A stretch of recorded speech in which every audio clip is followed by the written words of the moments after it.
Boom! Back in the room.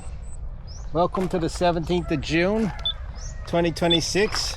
Beep, beep, beep, says my Yamaha NMAX in the background. Nice. We have a couple of cows here. A few of the yellow variety, one of the black. What we're doing now, we're going to head down over there, over yonder, by the horizon. And we're going to see what's the story with your camping. Because I'm pretty sure they let a man pitch a tent.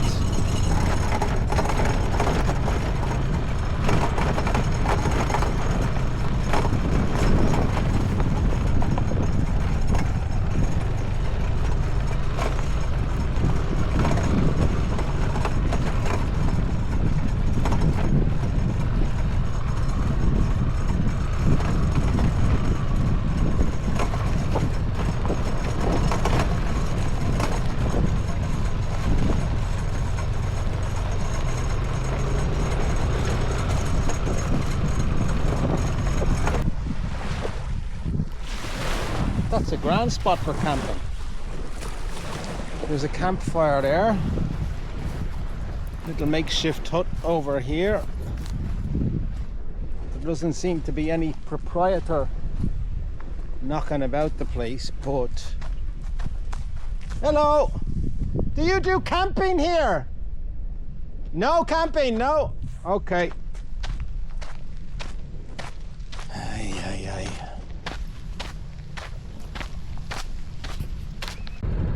We'll go down a bit further and we'll see what's the crack down here.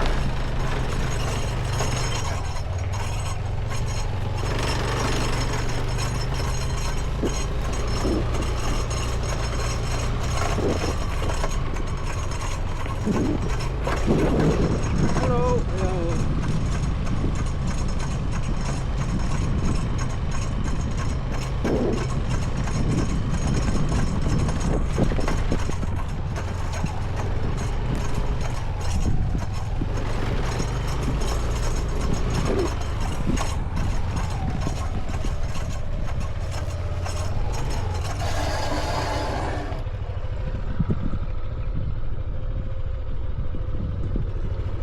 I'm pretty sure it's just going to end up in a little barangay out in the sticks. So let's do a U-turn.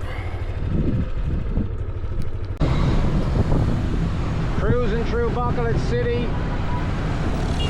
I think she's about 1 p.m. on the FM dial, or thereabouts.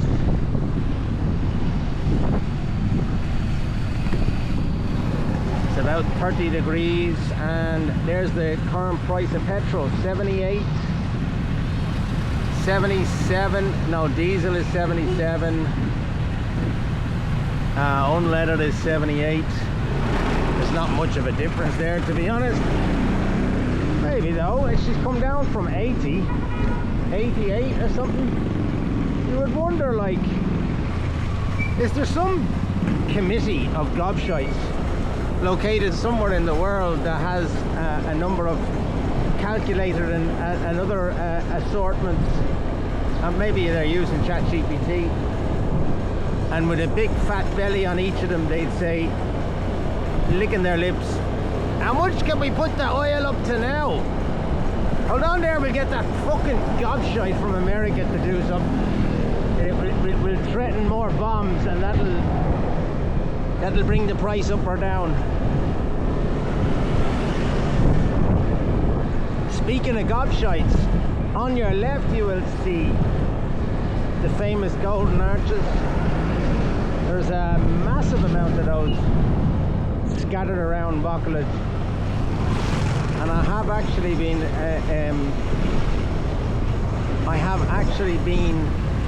attending my local McDonald's establishments, and I've been getting coffee and one portion of rice.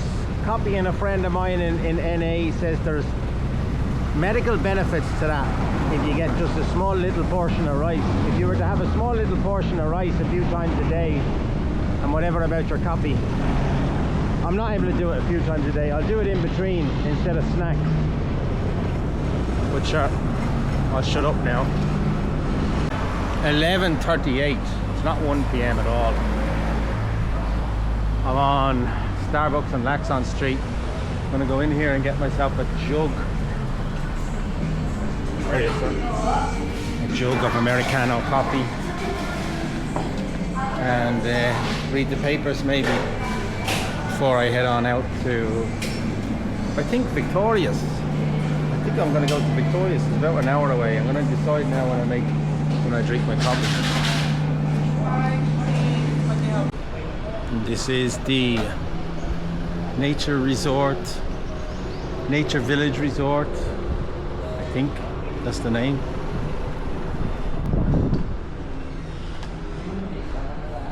Reception area there. I wanted to become a member here, which would mean that I can use this swimming pool down here, and then they throw in 2 free nights as well. So if you pay for a year, you get 2 free nights in the hotel and you get to use the swimming pool. But she's after told me there, if you want that deal, you can pay for it now, but you can't use the pool for 3 days. I just take a little picture of the pool. Okay. So this will be the pool. Ah, that's grand. So if I come down here and it's that quiet during the day, that's perfect for me. Fucking nice showers there too. Right, onwards and upwards. There's Mary over there. How are you, Mary? Are you well? Rain o'clock. The rain in Spain falls mainly on the plain. Just coming out of Silay City. Boys in blue on the left. Some fucker with a horn on the right.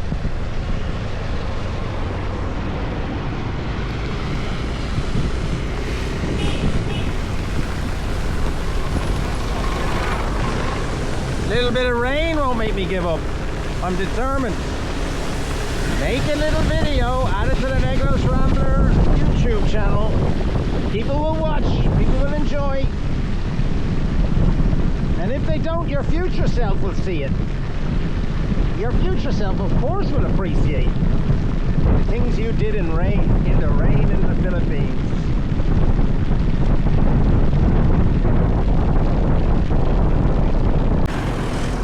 I'm in Silay City.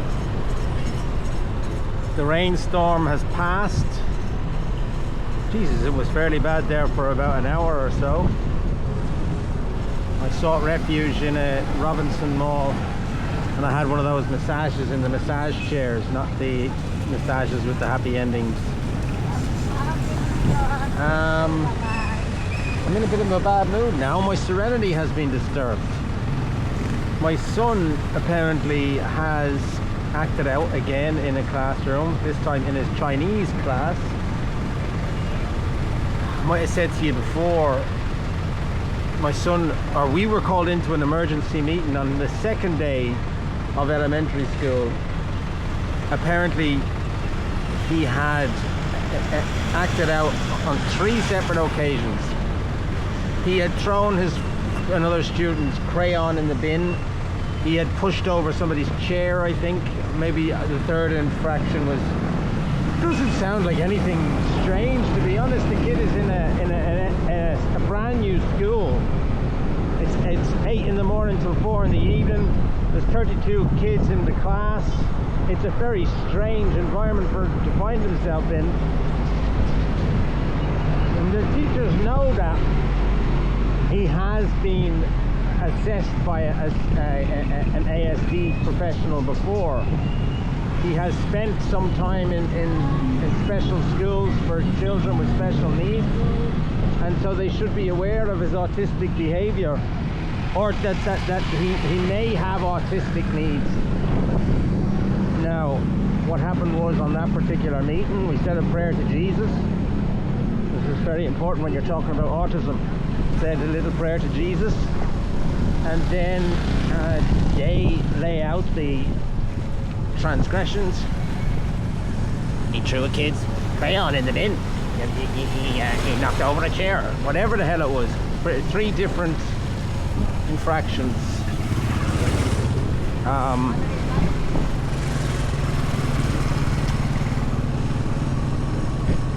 Their conclusion at the end of this, you know, is that we basically heard them out and then said, so what do you suggest? What are you suggesting needs to be done now? And they said, well, we suggest that he starts a different class. The teacher in this classroom has a special needs qualification, and we could keep him in that classroom for 2 weeks until we find out just how serious this is. We will watch his behavior for the next 2 weeks and then assess then, does he return to the original class or stay in that classroom with a special needs teacher?